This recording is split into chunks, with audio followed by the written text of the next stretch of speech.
The power minister, Adelabu, interrupted by a power cut at the National Assembly. Imagine the people he came to defend at the National Assembly disagreed with him in front of the senators. The National Assembly complex is supposed to be in Band A, but they still experience power cuts. So there's no justification whatsoever for increasing the tariff that they claim will guarantee 24-hour power supply or maybe reliable power supply. They always like to put logic on its head. No new business can start with a high price. You do not attract customers with a high price. Instead, every new business will start with an affordable price to attract customers. And when the customers start experiencing their service, people are happy. They will say, these people's service are very good. They are reliable. Then the business can start an incremental increase of their price. We see this every day in Nigeria. Many new businesses start with bonanzas, buy one and get one free. We all saw it with the launch of GSM telecommunication operators. So why is that of NEPA or PHCN or the discos different? The fact that they have a very bad reputation and poor service delivery should make them lower their price so that they can maintain their customers. Many of their customers today are opting for solar energy. Of course, they must be wealthy because solar energy is very expensive. Yes, people that have the millions to go off grid are spending the money to have peace of mind because all these discos, they are very unreliable. They don't inform their customers before cutting power. Why would they? They themselves don't even know when the power will be cut. This year alone, the national grid has collapsed several times. Even the people running the national grid, the transmission company of Nigeria, they don't know when the power will cut, when the national grid will collapse. That's the extent of the rot in the system. And the power minister wants Nigerians to pay for all these inefficiencies. Instead of spending money to solve all the problems in the power sector, and now turn to Nigerians and say, hey, we'll solve all the problems. There is now 24-hour reliable power, but you have to pay for it. If they did it this way, no one will ever complain, because if you are paying for the power and you're seeing that power, you come back every day, there's no anxiety to rush and charge your phones and charge all your rechargeables. People will happily pay for the power they consume. But look at what is happening. There's so much inefficiency, there's darkness as witnessed at the National Assembly, and he's telling Nigerians that the only way to guarantee power supply is to pay for the high tariff. Guarantee what? Darkness?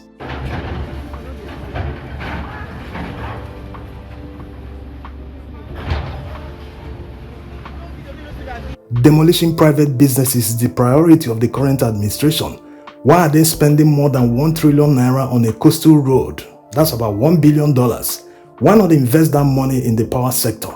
Why not recreate Aba Power, what they are doing in Aba Metropolis? Why not recreate it in many cities like Onitsha, Port Harcourt, Kaduna, Kano, Lagos, Benin, and many cities where they have a manufacturing sector that can support not just their local economies, but Nigeria's economy and Africa.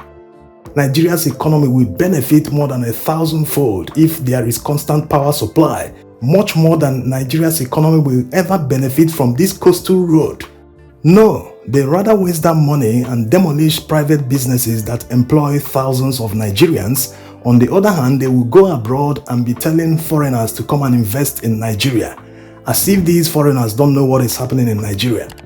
Who makes all these decisions? These people are enemies of Nigeria. In this time of hardship that they imposed on Nigerians, they cannot prioritize things that will help grow the economy and ameliorate the suffering of the people.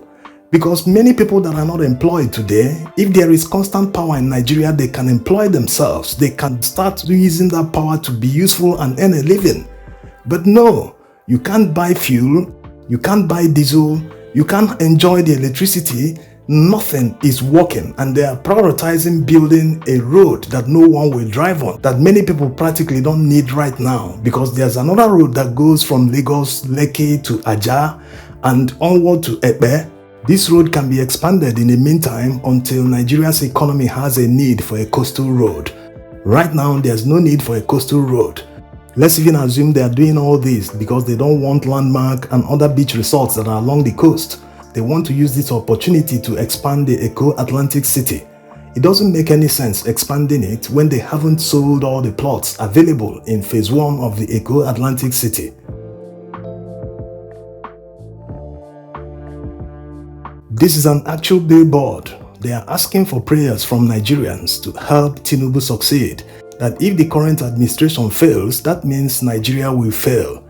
Going by the analysis so far, you can see that they are destined to fail because they've been doing all the wrong things, putting the cart before the horse. That's not even counting how they came to power. Anyone that buys his way to power is not coming there to better the lives of citizens or improve the economy.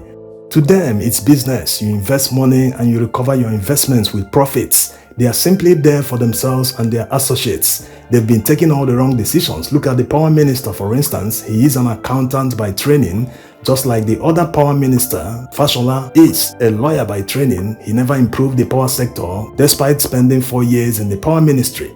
It's a given that Abdelabu will not succeed in the power ministry, just like Fashola before him, because he's trying to sell what is not available to Nigerians. Yes, they don't have the power. And if the power is not available, the discos can't supply anything. Even if Adelabu wants, let him make the tariff 1,000 naira per kilowatt hour. They will never supply the power that is not available. So why not start by producing the power first before you now tell Nigerians, hey, the power is now available, but you have to pay more for it. Everyone will happily pay to enjoy the service. The Minister of Power, Mr. Adebayo Adelabu, has failed to address the question of illegality of the tariff. Section 116 of the Electricity Act 2023 provides that before an increase can be approved and announced, there has to be a public hearing conducted based on the request of the discos to have increase in electricity tariff. That was not done. So, up to now, neither the minister nor the National Electricity Regulatory Commission has explained why the impunity that characterizes the increase can be allowed.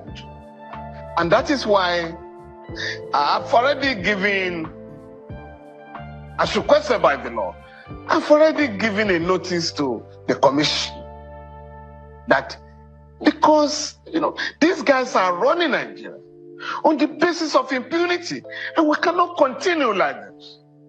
When a country claims to operate under the rule of law, all actions of the government, all actions of individuals must comply with the provisions of relevant laws. Nigerian leaders are very good at shifting the goalpost at the detriment of Nigerians. Remember what the government said at the time when they unbundled PHCN. They said that all the discos must install power transformers in order to improve the service in their areas of domain. All these discos, none of them made any investment at all. They were just there to dish out estimated bills to people to rip them off. They never improved the system in any way. Today, Nigerians are being told that they will have to pay more again. So why was PHCN unbundled in the first place? Some of these discos can't even handle the power allocation given to them by Transmission Company of Nigeria. When they reject this power, that means blackouts for consumers. That was not part of the agreement when the unbundling happened.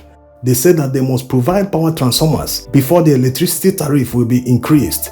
That means at the time, the government understood that they must provide service first before talking about increasing the tariff. This time around, they started with increasing the tariff. Despite the service being non-existent, there is no power to sell. You are trying to rip people off. Talk about 419. Thanks for watching.